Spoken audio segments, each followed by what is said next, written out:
For 25 years, Elijah Carter swept the same marble floors of Barristan Holdings headquarters. A towering glass monolith in the heart of Manhattan, the building gleamed with cold modernity, a shrine to money and power. Inside its immaculate halls, the men and women who signed billion-dollar deals barely noticed the janitor with salt and pepper hair and skin the color of rich earth. To them, he was part of the scenery, the old black man with the quiet eyes and steady hands, pushing his mop in silence. Elijah had learned to embrace invisibility. It was safer that way.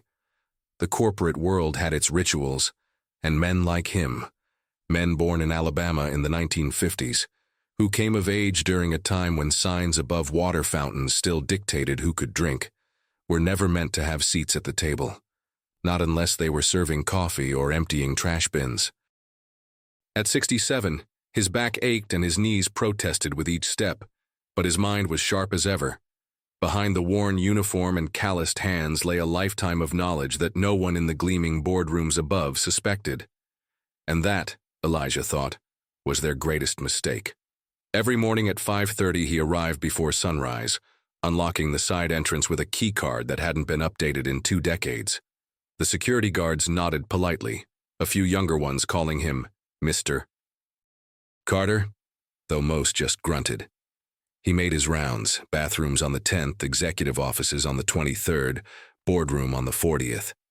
He knew the building better than any of them, every hidden server room, every back stairwell, every flaw in its perfect architecture.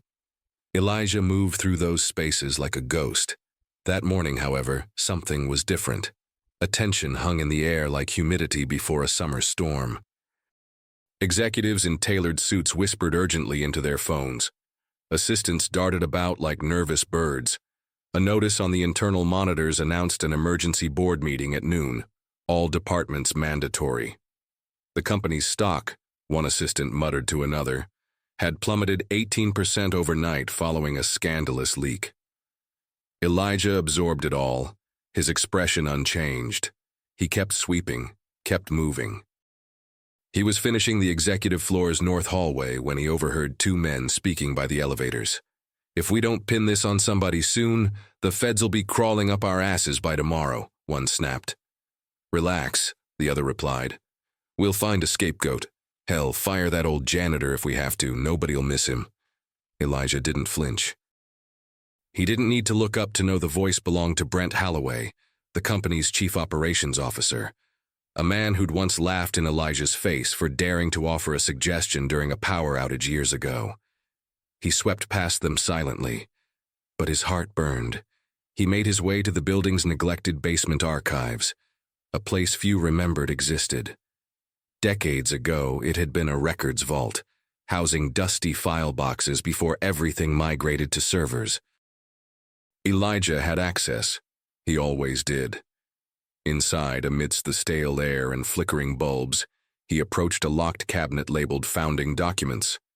With a key he kept hidden in the hollow of his mop handle, he opened it. There it was, a single faded photograph, 1983. A young Elijah standing shoulder to shoulder with Leonard Barristan, the company's now dead founder, and 3 others. Back then, they'd called themselves the Five. 5 men who dreamed of building something new in New York's ruthless financial jungle. Elijah had been the numbers man, a self-taught financial savant who could see patterns in chaos. But when Barristan realized how valuable the company could become, he'd erased Elijah's name from the articles of incorporation, buried his contributions, and assigned him to janitorial work when Elijah refused a paltry buyout. That betrayal had festered for 40 years. Now, as the company teetered on the edge of collapse, Elijah knew the moment he'd waited for had arrived. He reached behind the cabinet and retrieved a battered leather briefcase, untouched for decades. Inside were copies of contracts, handwritten notes, tax records, irrefutable proof of both his role as a co-founder and of decades of corruption at Barristan Holdings. Elijah Carter smiled for the first time in weeks. At noon sharp, the executive boardroom filled. The city skyline blazed beyond its floor-to-ceiling windows. 12 men and women in bespoke suits gathered around a long, polished table. At the head sat Franklin Barriston, the founder's arrogant grandson, hair slicked back, hands steepled in manufactured confidence. "I'll make this quick," Franklin began. "Someone inside this company leaked confidential client information last night. We lost $1.8 billion in market value. The SEC wants answers, and if we don't find a sacrificial lamb, it'll be us." That's when the door opened. Elijah entered, mop in one hand, briefcase in the other. For a moment, the room froze in disbelief. Then came the laughter. "Well, look who wandered in," Brent Holloway chuckled. "Somebody get this relic out of here before he drops dead on the carpet." "Come on, old man," another smirked. "The janitor's closet's on the basement level." Elijah said nothing. He placed the mop against the wall and calmly walked to the head of the table.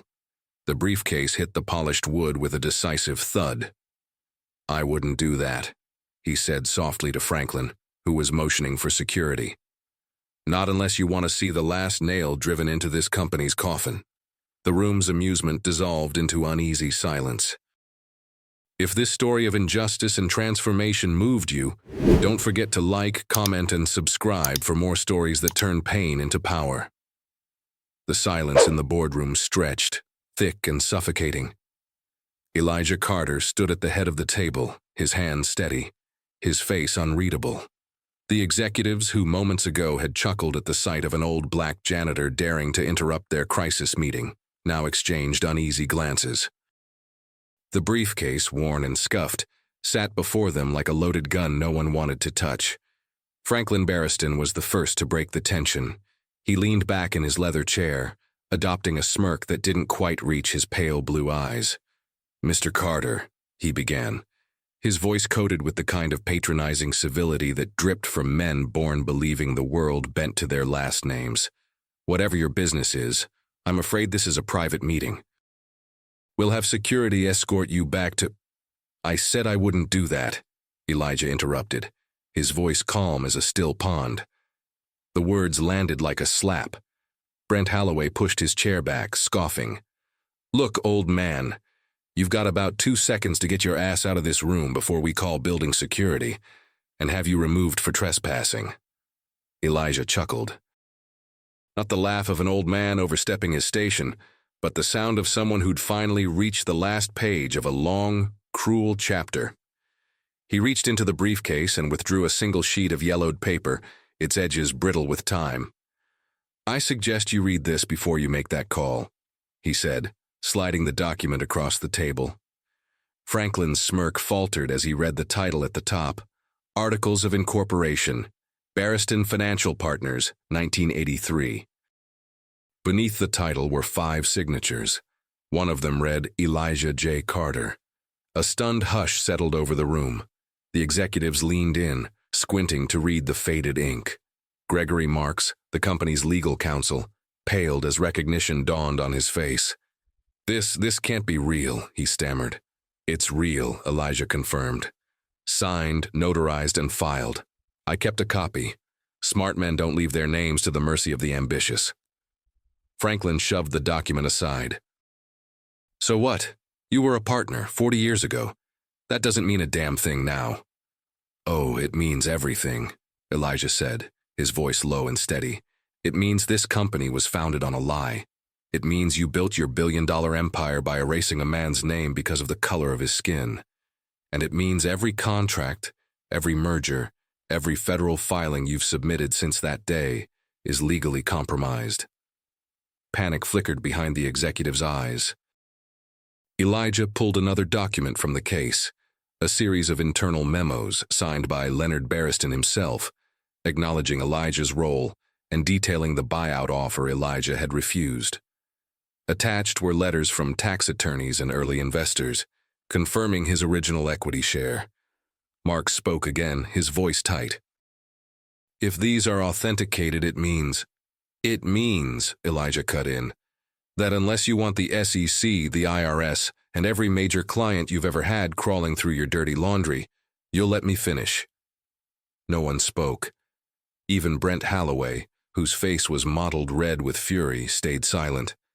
Elijah took his time retrieving more papers, proof of offshore accounts, inflated executive bonuses laundered through dummy vendors, discrimination complaints buried by HR. Decades of rot laid bare. You laughed at me, Elijah continued, his voice growing sharper. Called me a relic, a nobody, a man so beneath you I wasn't worth a second glance. But while you were building your ivory towers, I watched, I learned, and I waited. Because the thing about being invisible is people forget you're there. They talk freely, they leave doors unlocked, and they never see you coming. Franklin's carefully manicured facade cracked. You think you can blackmail us with this? This isn't blackmail, Elijah replied, the faintest smile curving his lips. It's an obituary. He reached for the final folder in the briefcase, one marked Client Contracts, Regulatory Clauses. Inside were signed agreements stipulating that any undisclosed financial malfeasance would render active contracts null and void. More than half the company's current deals, worth billions, hinged on those clauses.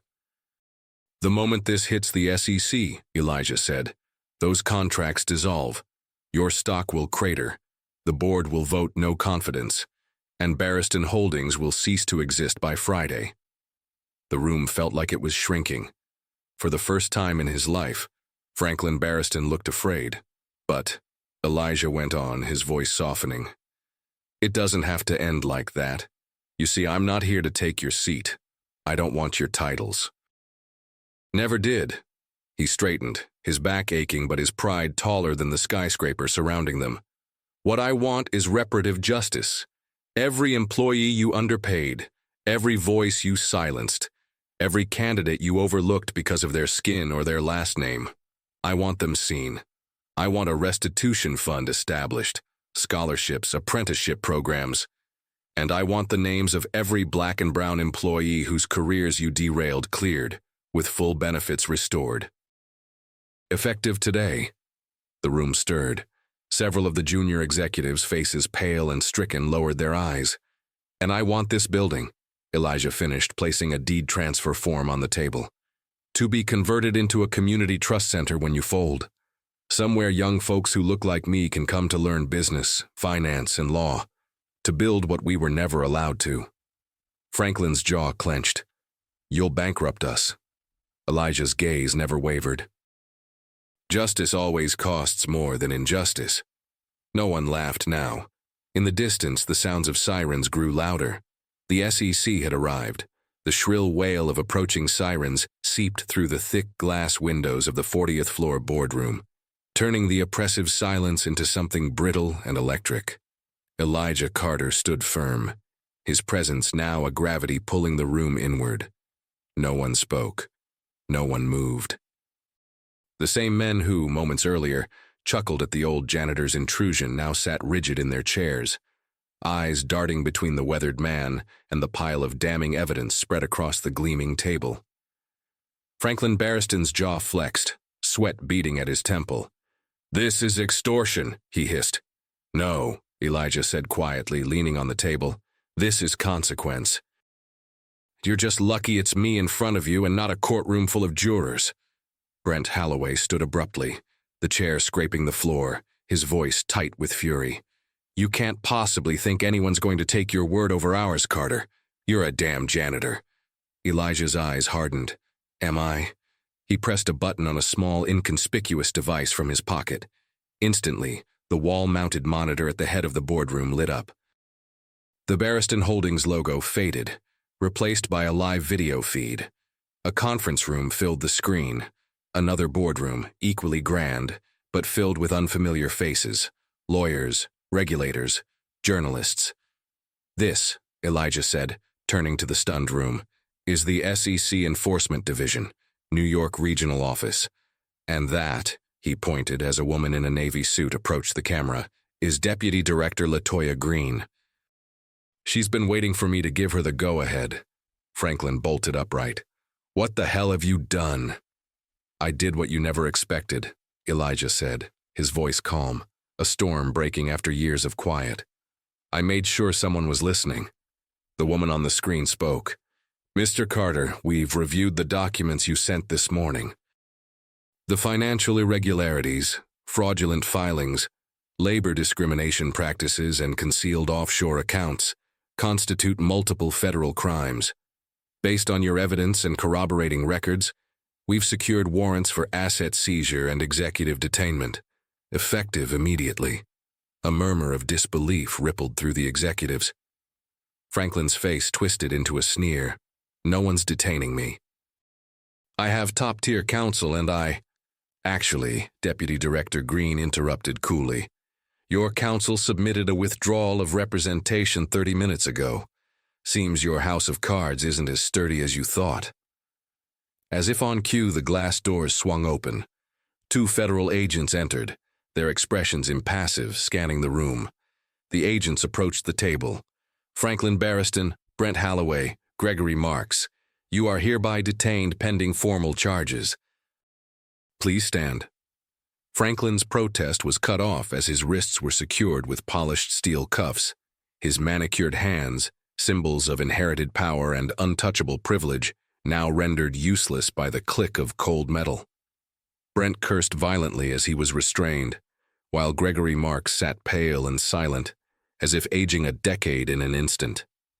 The remaining executives shrank into their seats. Elijah didn't flinch. Deputy Director Green's voice carried over the monitor. Mr. Carter, as per your agreement, the SEC is prepared to honor the settlement terms you proposed regarding restitution funds, reparations, and the reallocation of this building's assets upon corporate dissolution. A rustling sound came from one corner of the room as Lillian Moore, the company's longtime HR director, stood up. For years, she had played the silent enabler, deflecting complaints, offering empty apologies. But now, her face bore something resembling shame. I had no idea, she whispered. You did, Elijah said, not unkindly. You just convinced yourself it wasn't your problem. The old man turned back to the table, his voice low but resolute.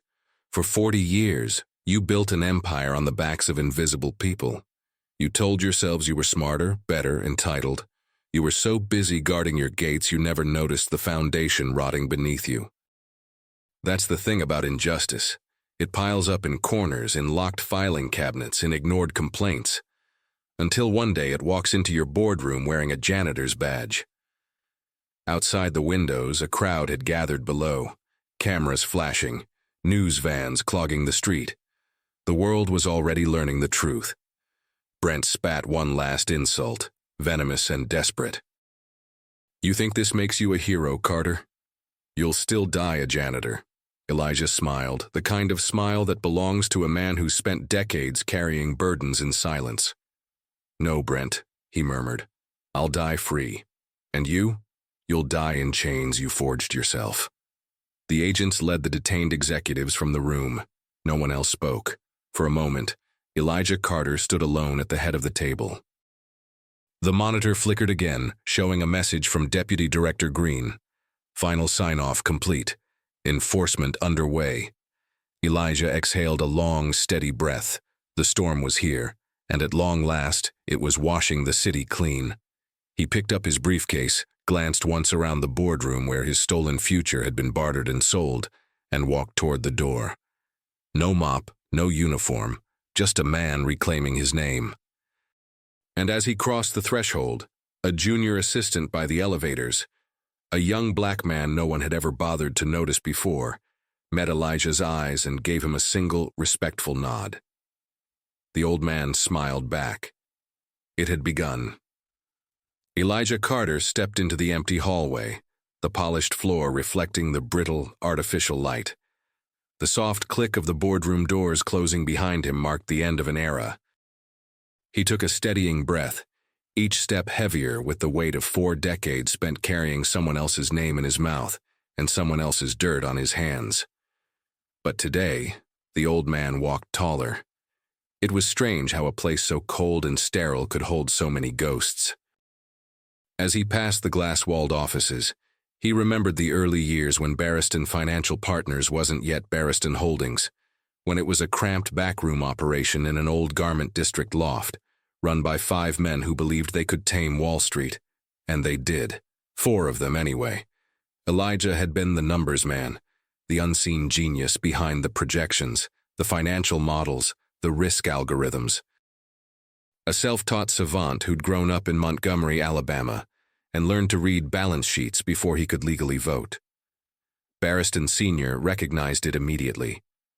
In the early 80s, when it was fashionable to talk diversity but not to hire it, Leonard Barristan made Elijah an offer.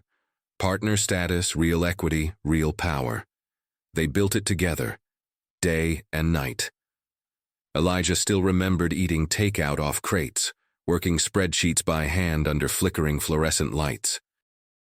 The company's first $1 million deal had been brokered on the strength of Elijah's strategy.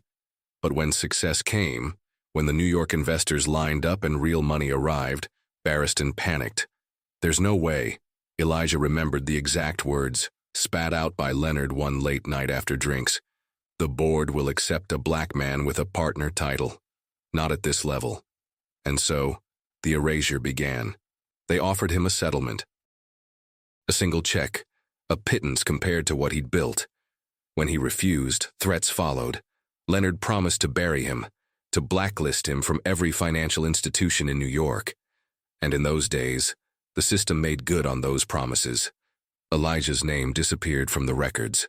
The articles of incorporation were quietly amended, his contributions claimed by others. And as the company expanded into a behemoth, he was quietly transferred, first to facilities management, then to janitorial services. No firing, no lawsuits, just the gradual suffocation of a man's legacy. But what Leonard Barristan never understood was that you don't strip a man like Elijah Carter of his worth by denying him a title. You just make him invisible, and invisible men see everything. He saw the bribes exchanged under the table, the falsified ledgers slipped into investor reports, the discrimination buried under HR's polite memos. He watched promising young black candidates passed over for promotions, watched executive bonuses siphoned into offshore accounts while custodians skipped meals. Elijah saw it all, and he kept the receipts. The vault downstairs held records Barristan Holdings thought long destroyed. But Elijah had made copies. When paper turned to digital, he'd adapted. He was no fool. He taught himself systems security, backdoor coding, encryption, using after-hours access to servers no one imagined the old man could comprehend. And over 4 decades, he'd built an archive. Every falsified contract, every denied discrimination claim, every offshore transaction, every name. He kept it not for revenge. Elijah Carter wasn't foolish enough to believe he could topple a giant. He did it because somebody had to remember, because someone had to survive long enough to tell the story. And now, the story was about to be told. The hallway lights flickered as he stepped into the executive elevator. It had always been off-limits to him. He remembered years ago a young associate named Marcus Whitfield, brilliant, ambitious, and black, who was fired on the spot for trying to ride it. Marcus died in poverty 3 years later. Elijah carried his memory like a stone in his chest. The elevator doors closed, sealing him inside. Elijah looked at his reflection in the mirrored walls. The lines on his face, the white in his beard, the hands scarred by chemical burns and years of labor. This face had been invisible to them for 40 years. He touched the brim of his cap, then removed it. When the doors opened, a hush fell over the lobby. The SEC agents were there now in full force. Dozens of staff, most in shock, some whispering, some ashamed, stared as Elijah crossed the marble floor. News crews clustered outside, flashes strobing against the glass. A young woman with a clipboard offered him a bottled water. He thanked her gently, his voice as weathered and steady as the earth. A tall man approached, Deputy Director LaToya Green. Her face was hard with satisfaction, though her eyes softened when she met his. "Mr. Carter," she said, extending her hand. "It's an honor." Elijah took it. "Not an honor, ma'am, just long overdue." She nodded. "The warrants are executed. The board's assets are frozen. The restitution fund is in motion. Your proposal for the community trust will be announced by week's end. And the folks they pushed down along the way? Full records review starting tomorrow, she promised. Names cleared, benefits restored. Those who can be reinstated will. Those passed over will be compensated. For a moment, Elijah closed his eyes. He hadn't thought this moment would ever come. Mr. Carter, Green continued, lowering her voice, if you wanted to take over this place, if you wanted to lead it, claim it, the city council would back you in a heartbeat. Elijah smiled faintly. No, ma'am. I didn't fight 40 years to wear their crown. I fought so no one would have to again. LaToya nodded in quiet understanding. And with that, Elijah Carter, founder turned janitor, janitor turned justice, walked out of Barristan Holdings for the final time. Not a broken man, but the author of his own ending. Long before dawn, the basement archives of Barristan Holdings had always held their own kind of hush. Not the productive silence of an office preparing for the day, but the stillness of forgotten things. Dust motes hung in shafts of artificial light. Shelves bowed under the weight of obsolete ledgers, crumbling personnel files and project contracts for deals struck and long buried. Few employees even knew the archives existed. Fewer still held access. But Elijah Carter had made the archives his sanctuary, not out of nostalgia for a company that discarded him, but because the records spoke truths the executives upstairs had long tried to silence. Decades ago, when Barristan Holdings transitioned its records to digital, a young IT tech, an immigrant from Ghana named Kojo, had shown Elijah how the new systems worked. Kojo, like so many others, had vanished from the company roster within a year. But before he left, he gave Elijah something priceless: the system's backdoor protocols. A quiet little gap in the firewall, easily overlooked by men too self-assured to imagine the old janitor could comprehend the machine humming beneath their empire. And so, while executives moved fortunes across borders and wrote policies that impoverished workers with a single line item, Elijah Carter had watched. He archived memos where department heads mocked minority candidates by code. He saved audits buried before board reviews. He printed offshore transfer records, naming each shell company and account number.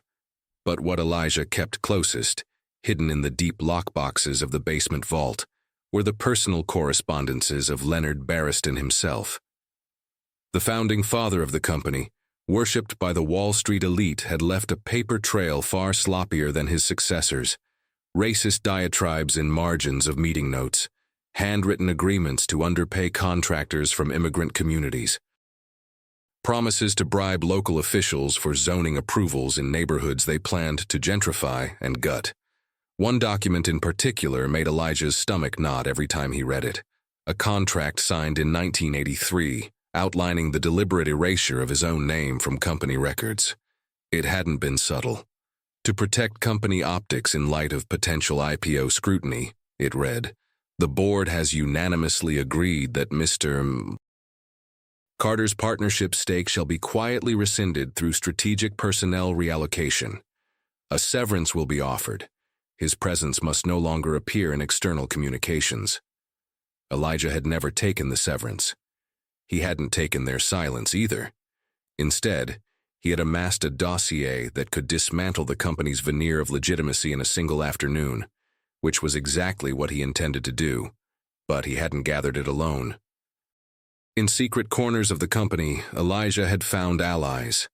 Lillian Moore, the HR director now trembling in the boardroom, had once sent him a quiet memo. "Check the legal files under Novatech acquisition. You need to see it." A night shift IT engineer named Jamal had passed him a USB stick labeled B4 cleanup.zip without a word during a quiet elevator ride. Security guard Andre Johnson had tipped him off to executive meetings staged under fictitious maintenance calls. For years, invisible hands had helped gather the kindling, and Elijah was the spark. Now, as federal agents moved through the building upstairs, as news helicopters circled, Elijah returned to the basement one final time. He unlocked the primary cabinet in the archives, the same one where, 40 years ago, Leonard Barriston had filed away the articles of incorporation bearing 5 signatures, including his. The air was thick with the weight of buried history. Inside, alongside the original incorporation documents and buyout contracts, lay records that detailed a web of systemic abuse. Underpaid cleaning crews from immigrant families, manipulated insurance claims to deny minority employees benefits, coded language in executive hiring memos excluding applicants from certain neighborhoods. Atop it all sat a black leather-bound notebook. Elijah opened it carefully. In Leonard's bold, slashing hand, EJC. Too clever. Should have cut him loose sooner. Elijah exhaled, closing the book. No more. He withdrew a flash drive from his pocket and loaded the final set of digitized records onto it. Financial fraud, labor violations, environmental abuses. It was all there. Every sin committed in polished boardrooms. Every name. Elijah slipped the drive into a secure evidence bag labeled with his own handwriting. To be delivered to Deputy Director Green, SEC. There was one last task. From a small box in the corner of the archive, he retrieved a framed photograph. 5 men standing shoulder to shoulder, youthful and defiant. Him, Leonard Barriston, Roy Maddox, Carlos Estevez, Walter Franks, the founding fathers of Barriston Holdings. Elijah removed the glass, sliding the old photograph from its frame. He scribbled a note on the back. One of us came back.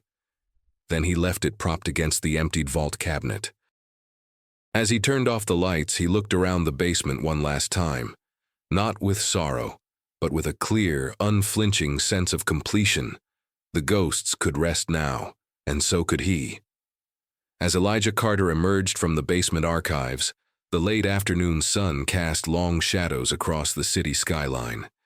Sirens still echoed in the distance, and news helicopters hovered like vultures above the Barriston Tower, their cameras capturing the fall of an empire one frame at a time.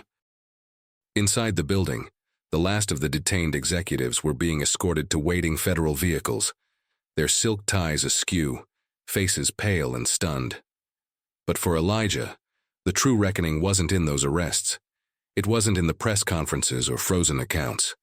It was rooted in a betrayal 4 decades old, a wound he'd carried so long it had fused to his bones. He remembered the night it happened with perfect, agonizing clarity. It had been 1983. The summer heat clung to the city like a second skin. Barriston Financial Partners was still a fledgling firm, occupying a cramped 3rd-floor loft above a laundromat in Chelsea. The 5 founders had been working 14-hour days, chasing their first $1 million deal. Elijah, Leonard Barriston, Roy Maddox, Carlos Estevez, and Walter Franks, brothers in ambition, or so Elijah had believed. That night, the partners had gathered to celebrate a breakthrough contract with an overseas investor. It was the deal that would catapult them into the upper echelons of New York finance. Elijah had run the projections himself, and the numbers were flawless. They drank cheap whiskey out of plastic cups, raised toasts to futures none of them could yet imagine. And then Leonard had pulled him aside. "Elijah," he'd said, clapping a hand on his shoulder, "I need to talk to you, brother. Just you and me." There'd been something in Leonard's voice, a tension Elijah couldn't name at the time. He followed him out onto the fire escape, the distant wail of traffic rising from the streets below. "That contract," Leonard began, "it changes everything, puts us in rooms with men who decide the shape of this city, but they've got certain expectations." Elijah frowned. "What kind of expectations?" Leonard's face twisted into a look Elijah had never seen before, something hard and ugly. "They don't want to do business with a black partner on the letterhead, Eli," he'd said, voice low and cruelly matter-of-fact. "It's not personal, it's optics." Elijah's stomach dropped. "You're serious?" "I'm offering you a generous payout," Leonard continued, ignoring the question. "$500,000. We'll call it a buyout. No hard feelings. You'll still have a job. Hell, you can stay on payroll in operations. We just can't have your name on the masthead." Elijah felt his throat tighten. "After everything I built with you." It's business, Leonard shrugged. But it wasn't. It was cowardice. It was prejudice dressed in a suit and tie, smiling with a friend's face. Elijah refused. He refused the check, refused the demotion, and when he showed up to work the next morning, his name was gone from the door. His office emptied. His keycard deactivated. In the company's files, his position had been quietly reassigned to janitorial supervisor, and when he confronted the other three men, they wouldn't meet his gaze. Roy had mumbled something about protecting the firm's future. Carlos had apologized, saying his hands were tied. Walter had offered him a handshake Elijah would never take. He should have walked away, but something in him, stubborn and scarred, refused. If they would bury him, he would stay buried like a seed and grow. For 40 years, Elijah Carter pushed a mop through their marble hallways, emptied their trash bins, watched them toast deals with stolen credit. And all the while he remembered every face, every name, every injustice. He listened as they spoke freely around him, as though a black janitor was less than a man. He gathered what they discarded, heard what they whispered, and he waited. Now, as sunlight spilled through the lobby windows, Elijah felt the weight of those years settle differently in his chest, not as bitterness, but as hard-earned victory.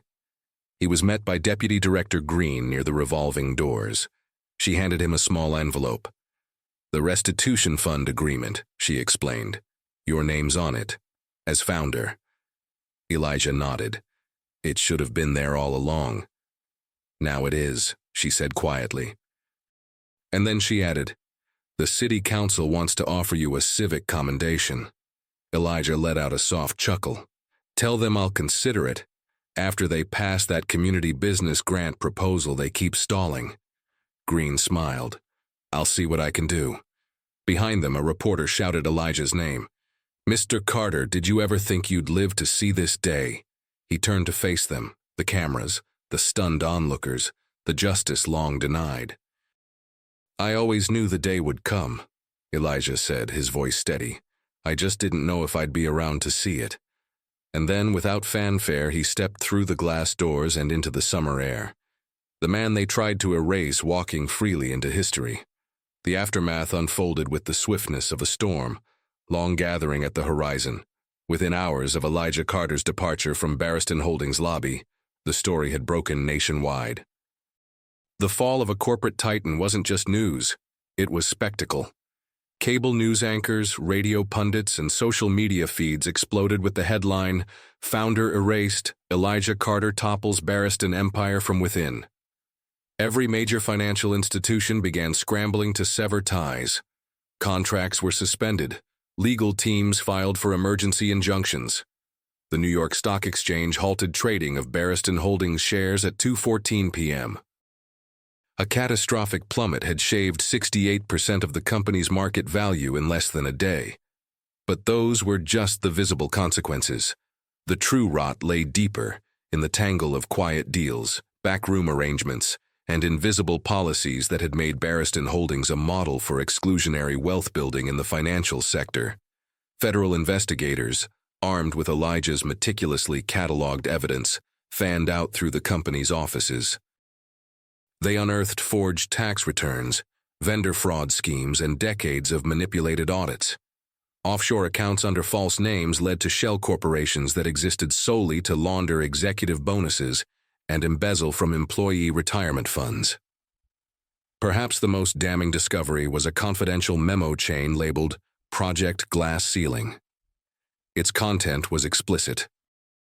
An internal directive from as far back as 1989, it detailed targeted strategies to deny promotions to black and brown employees under the guise of cultural fit reviews and client-facing appropriateness assessments. It codified a ceiling no one was supposed to acknowledge, a systemic barrier dressed up in HR language and performance metrics. The fallout reached far beyond the company walls. Politicians with campaign contributions linked to Barristan's slush funds were named in subpoenas. Regulatory officials who'd overlooked routine violations suddenly found themselves on suspension.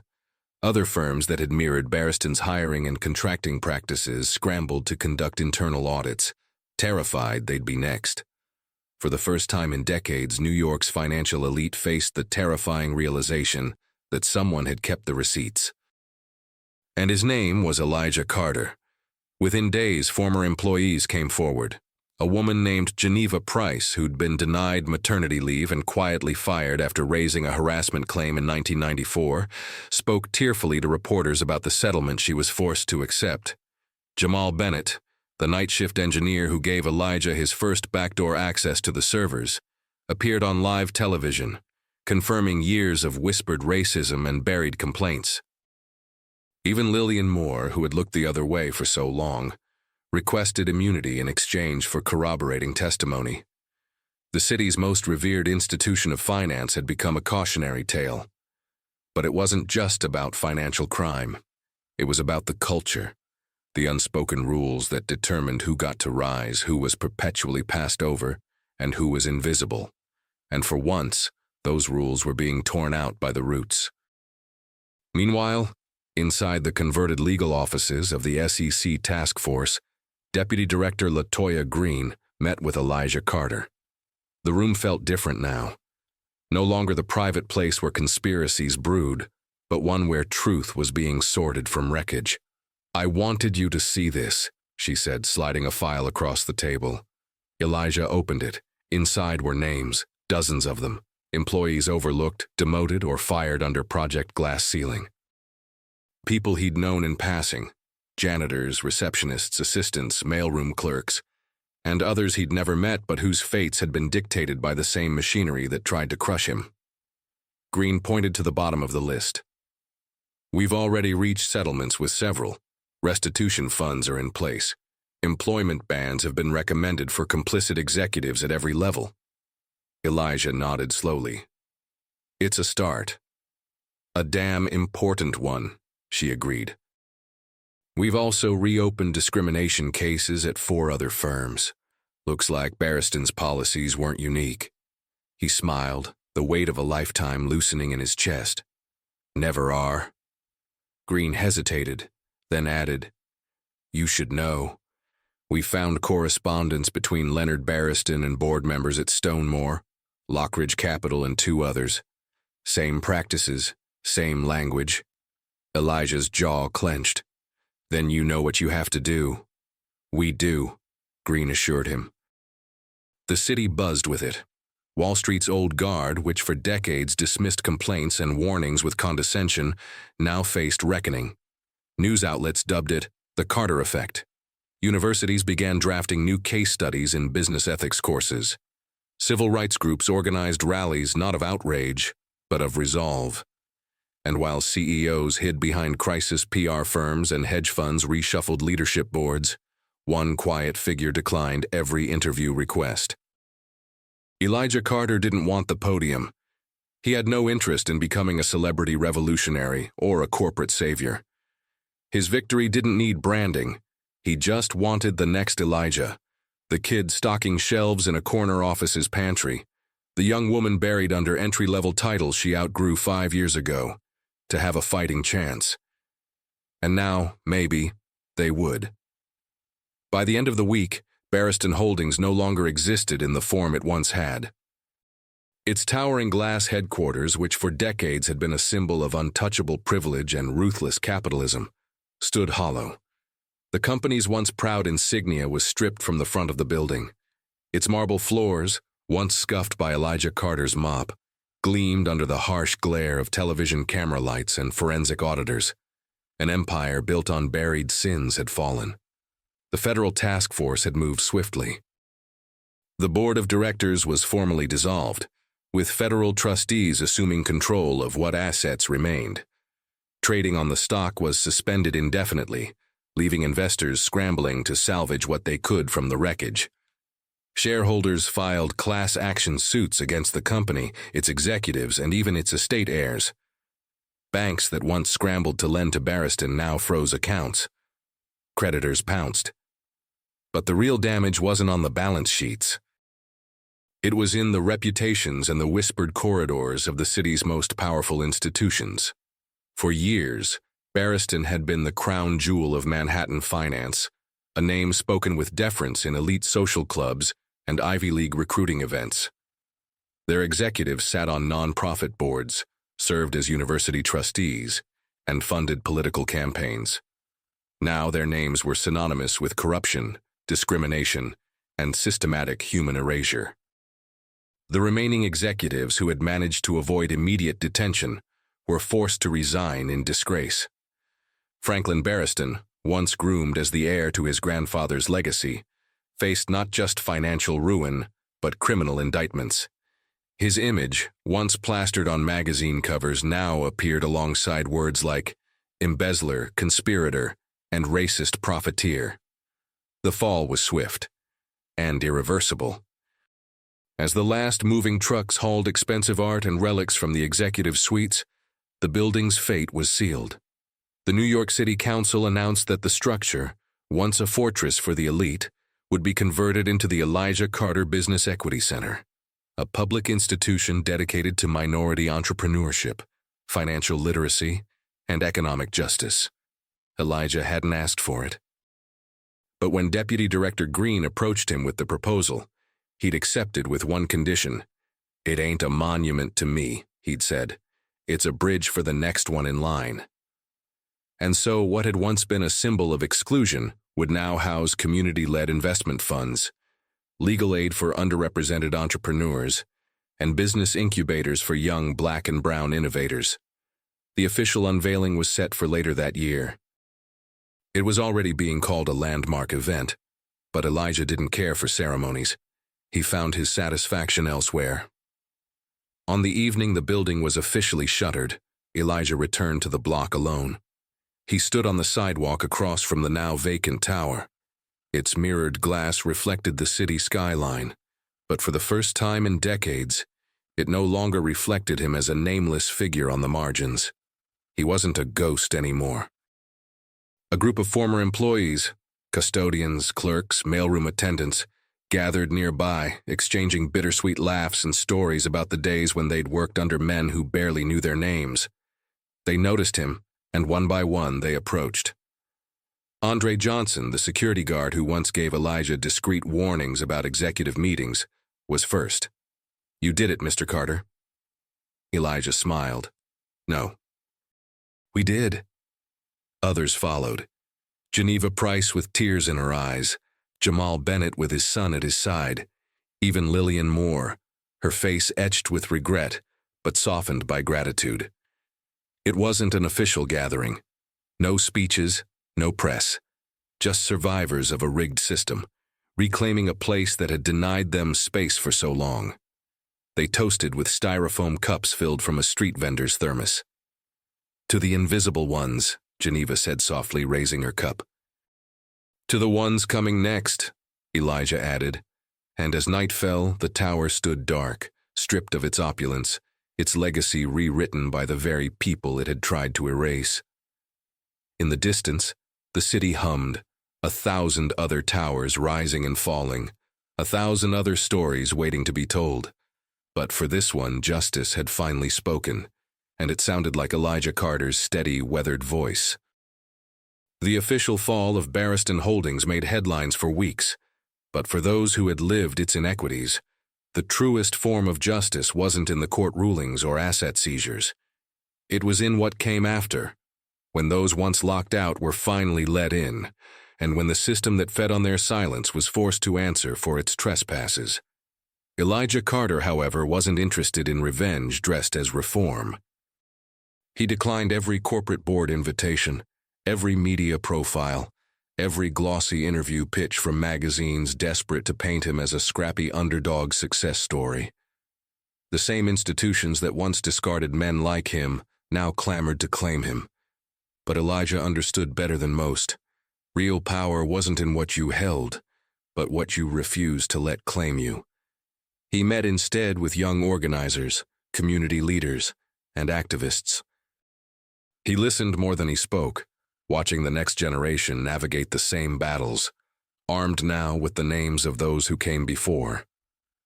What lingered most in the city's memory was the restitution fund Elijah had negotiated. A $94 million allocation, scraped together from seized executive bonuses, offshore accounts, and liquidated assets, was redirected to those Barristan Holdings had harmed. Families denied benefits, employees fired unjustly, minority applicants passed over for decades. More than money, it was acknowledgement. A ledger once built on exclusion, now being rewritten line by line. The Elijah Carter Business Equity Center opened quietly, with no press conference.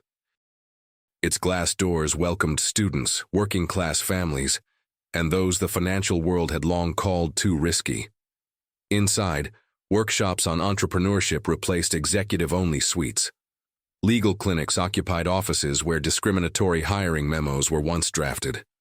An entire floor was converted into a cooperative workspace for minority-owned startups. On the front wall, a single plaque read, "To the invisible ones who built this city." Elijah didn't attend the opening. He spent that evening in a modest apartment in Harlem, the same one he'd lived in for 25 years. Sitting by his window, he watched the city lights flicker and dim. He thought of Marcus Whitfield, of Geneva Price's lost promotions, of Jamal's late-night shifts, of every unseen worker who'd been told to wait their turn while others skipped the line. He raised a glass of cheap bourbon to them, to the ones who stayed. Deputy Director LaToya Green visited him a week later. She brought no paperwork this time, just a folded newspaper, the headline announcing the formal dissolution of Barristan Holdings. She placed it on his kitchen table, beside the photograph of the 5 original founders. Only Elijah's face in that picture still belonged to a living man. "You should know," Green said quietly. 3 other firms are under investigation now, based on what your case uncovered. Elijah nodded. "There's always more." "There is," she agreed. "But we'll get to them. The foundation you built here, it matters." "I didn't build it," Elijah corrected softly. "I just made sure no one could bury it this time." Green smiled, the kind of weary, knowing expression shared by those who'd fought long wars and lived to see a piece of the world change. She stood to leave but hesitated at the door. "I hope you know you've changed everything." Elijah shook his head. "I didn't change everything. I cracked a window." "It's up to them to blow the door off its hinges." Green left without another word. And Elijah returned to his window, the city stretching before him, 1,000 windows flickering with light. This time, he thought, somebody would see him. This time they'd see them all. In the months that followed, the reverberations of Barristan Holdings' collapse continued to ripple through the city's financial district. Other corporations quietly reevaluated their internal structures, reviewing old hiring policies, settlement agreements, and archival files they'd long assumed would never resurface. The Carter effect wasn't a news cycle trend. It had become a measuring stick for every institution that had built its wealth on overlooked labor and erased history. For Elijah Carter, though, the fight was never about Barristan alone. It had always been about something bigger, the unseen people, the voiceless labor, and the quiet dignity of those whom history had denied its spotlight. The Elijah Carter Business Equity Center, once Barristan's towering corporate headquarters, took shape with remarkable speed. The marble floors Elijah used to scrub were replaced with earth-toned reclaimed wood. The executive boardroom, where his name had been stripped from the company's founding documents, became a multi-purpose community hall, where young entrepreneurs now pitched business plans and activists held organizing meetings. Every artifact of exclusion was repurposed into a tool of empowerment. On a rainy autumn afternoon, Elijah returned to the building for the first time since its conversion. He came not as a guest of honor, nor at anyone's request, but alone, dressed in the same simple clothes he'd worn on his final day as a janitor. A wide-brimmed hat pulled low, the same steady gait. The front security guard, a young Dominican woman named Celeste, greeted him warmly. "Afternoon, Mr. Carter," she smiled, opening the gate. Elijah tipped his hat. "Afternoon, ma'am." Inside, the air no longer carried the cold sterility of wealth for wealth's sake. Children's laughter echoed from the community reading room. Posters advertised seminars on credit literacy, grant writing workshops, and cooperative housing projects. On one wall, a mural stretched floor to ceiling, portraits of New York's invisible laborers, maids, cooks, nannies, sanitation workers, porters, and security guards. At its center stood Elijah Carter, paint strokes capturing his steady eyes and weathered hands. He hadn't posed for it. The mural's title read, "The Ones Who Remember." Elijah stood before it a long time, reading the names woven into the brushwork. Marcus Whitfield, Geneva Price, Kojo Mensah, Jamal Bennett. Dozens more. It wasn't grief he felt now, but a bone-deep pride. Not in the punishment dealt to those who had wronged him, but in the future built from the ground they once claimed for themselves. A young man approached, maybe 22, his skin the color of river stone and his hair tightly coiled. He wore a name badge that read, Malik Carter, Junior Fellow. "Sir," the young man said, a little shy, "I just wanted to say what you did. It gave my mom a second chance. She worked here in the 90s, never thought anyone would call what happened to her by its name." Elijah met his gaze, the old heaviness settling lighter now. "They always knew its name, son," he said. "They just hoped we'd forget it." Malik smiled. "Well, we didn't." Elijah clasped his shoulder. "Good, don't." He made his way to the rooftop garden, an old executive luxury space now open to the public. The city spread out beneath him, sun breaking through scattered clouds, the old skyline marked with both ruin and rebirth. He thought of Leonard Barristan, of betrayal in a sweltering backroom office. He thought of the partners who turned away, of the night scrubbing floors while deals were made above his head, and then, finally, he let them go. A weight lifted. Not in forgetting, but in knowing he had altered the ending. That men like him wouldn't be left in footnotes anymore. That the next child who passed through these doors would learn the names of those who came before and the battles they fought. Elijah Carter left the building as quietly as he had entered, blending into the late afternoon bustle of the city streets. He didn't linger for applause or recognition, because some legacies weren't meant to be displayed in glass cases or measured in dollars. Some legacies lived in names spoken aloud after decades of silence, in doors left open for those still waiting to cross, in truths no longer buried. And in the steady, unseen hands of men like Elijah Carter, who never stopped watching, remembering and waiting for the moment the world finally listened. If this story of injustice and transformation moved you, don't forget to like, comment, and subscribe for more stories that turn pain into power. Elijah's story became one of those rare urban legends grounded in truth. In barbershops and church halls, in late-night diner conversations and college classrooms, people spoke his name. Not as a myth, but as a reminder. The fall of Barristan Holdings was more than a scandal.